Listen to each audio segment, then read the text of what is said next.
even in our minds, we are in relationship to other humans. We may be remembering interactions we had with other people. I don't know how many times a day we do that. And say everything gets stripped down, we're still in relationship to our parents. Even if we don't think of our parents in that particular day even once, we exist and our mind works the way it does because we were in relationship and continue to be, even if our parents are dead or we don't have a relationship with them in reality, in relationship with our parents. So there's this question of like how to gain a kind of freedom from that tyranny. The tyranny of we have to be in relationship to other, because without a kind of embracing of that we need others, we can't really begin to realize the ways in which we don't need others, and that we don't actually need love.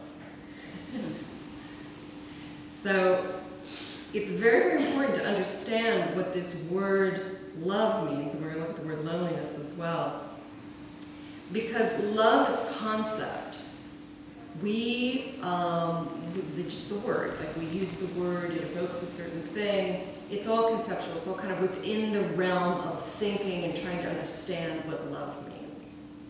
However, you put that thing aside and you can kind of like, let's do it right now. Let's sort of go, okay, whatever, I don't understand what love is. I don't know what love is.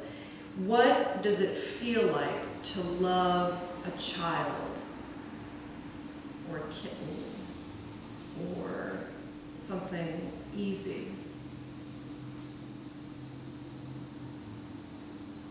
So do you have that?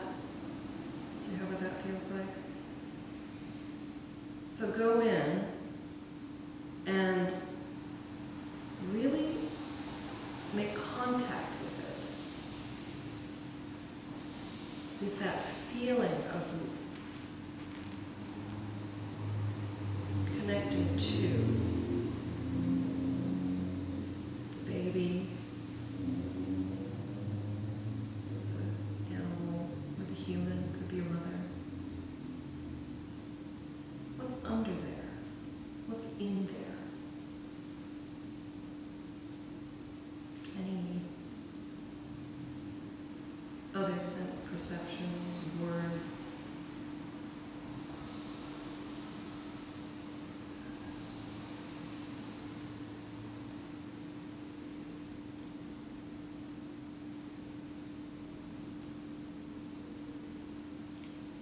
Yeah.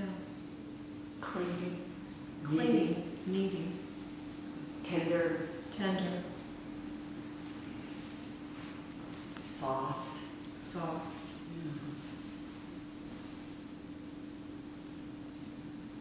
I was thinking more fearless. Fearless. Yeah, it's not scary, it's easy. What did you say? It's not scary, it's easy. It's not scary, it's There's easy, it's no fearless. sense of Yes, rejection. Yep, yeah. I got attachment similar to her clinging. Attachment.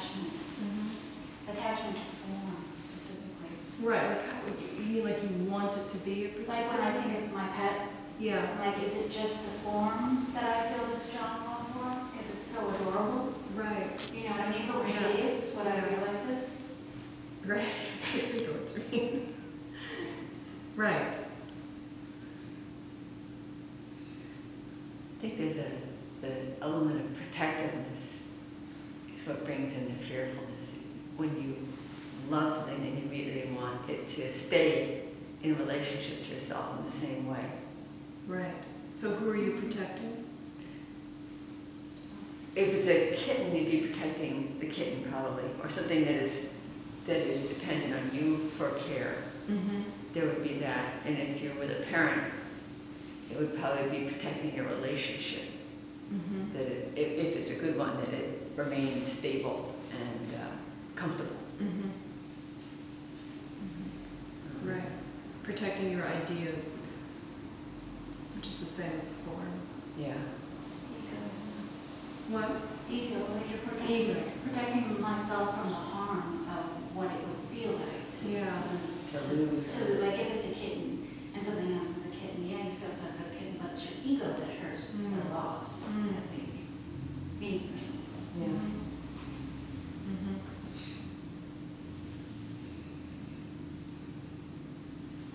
So I guess that's kind of a recognition of your loneliness, the neediness there. Mm. Yeah. Anything else that comes up for anyone? Yeah. I thought of flow. Flow. When I'm playing with my kid. Not a woman named Flo. Right. The experience of flow. Yeah. Yeah. I'm playing as a kid with a child. Yeah. Can you just say something, like, what does it feel like? So it's kind of a dumb question. It's like just ease. Mhm. There's no inhibition or restriction. It's just an ease kind of relationship. Right. Yeah. Just what you're saying made me think of this is there's a sense of not needing to speak. Mm. There's just a sense of presence and being seen and seeing other and feeling. Mm-hmm. Mm-hmm. Right. Yes. Not demanding communication. Verbal, at least. Uh-huh. Yeah. Uh-huh.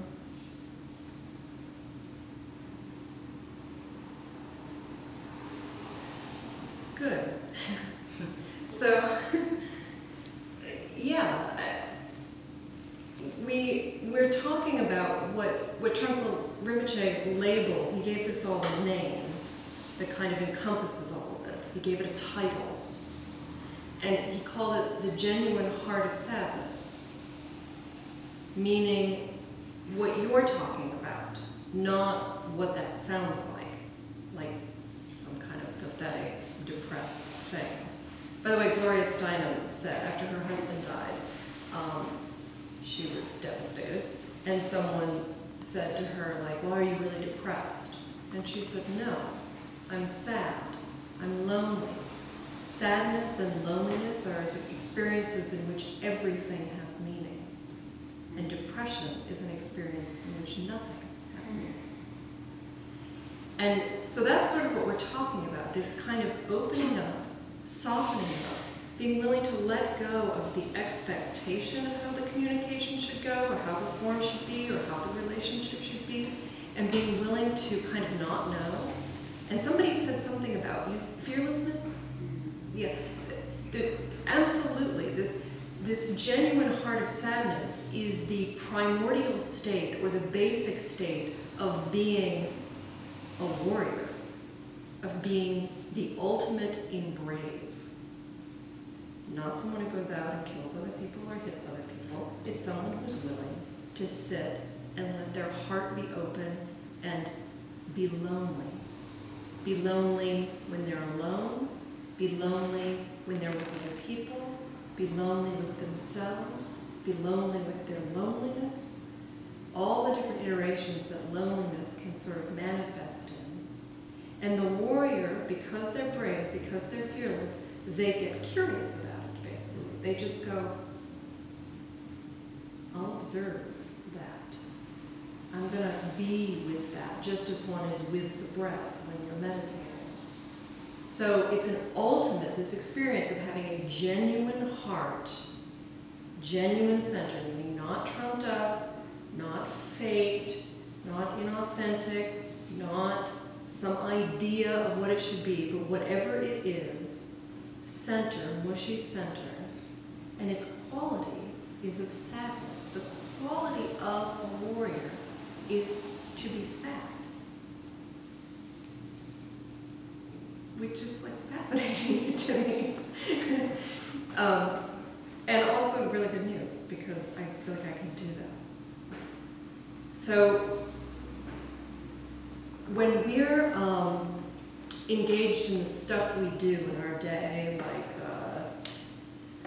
entertainment, I don't know. Entertainment's a really good one.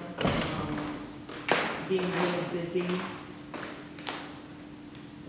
and keeping the radio on, listening to music, listening to podcasts, watching television, keeping the television on. All those things, there's nothing wrong with them, and we have a right to be entertained. Damn it. But it's interesting with that some of that motivation is to keep us away from the genuine heart of sadness, because there's the world and the discursive kind of entertainment thing and keeping busy and working and all of that. And then if that stops, there's this like, oh, what do? Do I call someone? Do I have dinner with friends? Do I travel? Do I do something? And that impulse, to a great degree, comes out of a desire to avoid the genuine heart of sadness. Because to get there sometimes, we have to take a journey through the valley of death. We have to take a journey through becoming acquainted with things that are kind of painful, like, you know what, in fact, when I love my child, I don't really love them. I want them to be the way I want them to be. I want them to do what I want them to do. It's not very flattering to us. Or we might have to look at our depression. We might have to, in order to become acquainted with the meaning beneath the depression, we might have to go through the depression. We might have to sit there, devastated. And then what Trungpa Rinpoche assured us, and I think a lot of people have experienced it, is that if you're willing to be with it, then it kind of softens and becomes this much bigger experience of being able to contain. So you call it the genuine heart of sadness, but it's really like a huge container for all of human experience. And of course that is a description of compassion or ultimate love.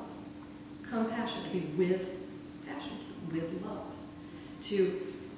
You get it because you've got it. You know all about all of it, all the different pains and sufferings of being human.